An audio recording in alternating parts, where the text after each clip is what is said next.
Birinci danegin dikken. Bir danekten çoğun ulu tokoyga aylangan.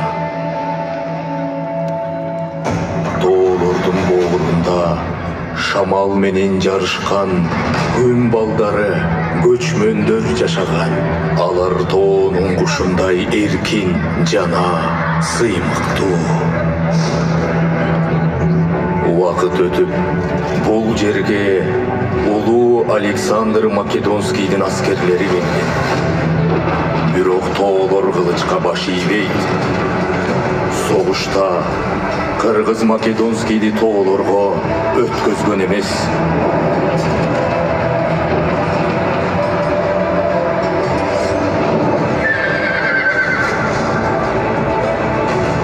Ал эми Александр да өз жүзүн сактап, кыргыз жаңгагынын даамын татып, Европага өзү менен алып кеткен. Бул тоолордо Жалал-ад-Дин деген адам жашаган. Ал адамдарды булак суулары, колу, сөзү жана жан менен айыктырган. Атагы алыска жетип, улуу жибек жолунун кербеңдери ушул жактан жол баштаган. Ошентип Жалал-абад шаары жаралган. Ал жерде денени гана эмес, жан дүйнөнү айыктырышат. Жалал-абад өз баатырларын өстүрүп, өз тарыхын жаратып келет. Курманбек баатыр элди душмандардан сактап, эркиндиктин символуна айланган. Нүзүкбий колбашчы анын акылмандуулугу элин кылычтан да артык сактап турган. Ал эгерде бирөө куласа, артынан жүзү көтөрүлөт деп кеп кылган. Тоо булгулу топтогул, элим барда эркинмин. Зындан болсо да зыркырабайм деп акыйкат тырдаган. Кыргыздын келгелин да, кеткетин да жазган Төлөгөн Касымбеков сөз менен мунара куруп, өчпөс тарыхты жазды. Барпы Акулов эл уңгусун ырга айлантып, ыр менен өскөн элимдин үнү менин үнүм деп сайраган. Жалал-абад бул жөн гана картадагы жер эмес.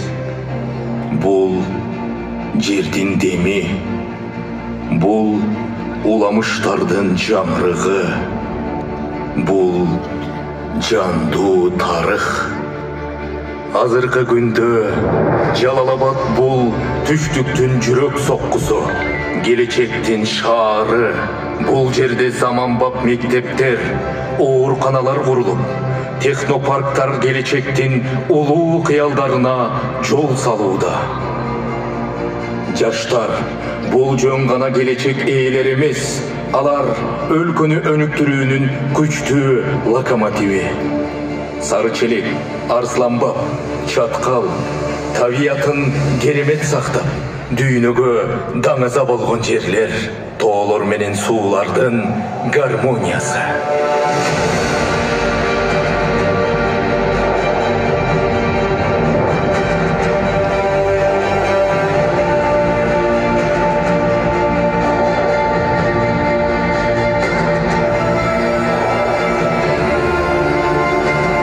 Жалгыз дарак топой болбойт дегендей, бүгүнкү күндө өлкө башчыбыз жана анын иш бийлиги командасы өлкөнү өнүктүрүү үчүн бел чечпей иш кылууда.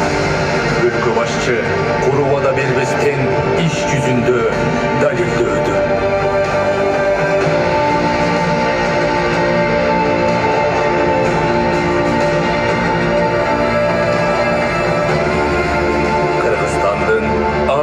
Облусу өнүгүү жолунда. Ар бир облус бул өлкөнүн тиреги. Тарых кайра жаралууда, өрчүү азыр жасалууда. Эгемендүү Кыргызстан бул күчтүү Кыргызстан. Жаратманы бул эл, келечек бул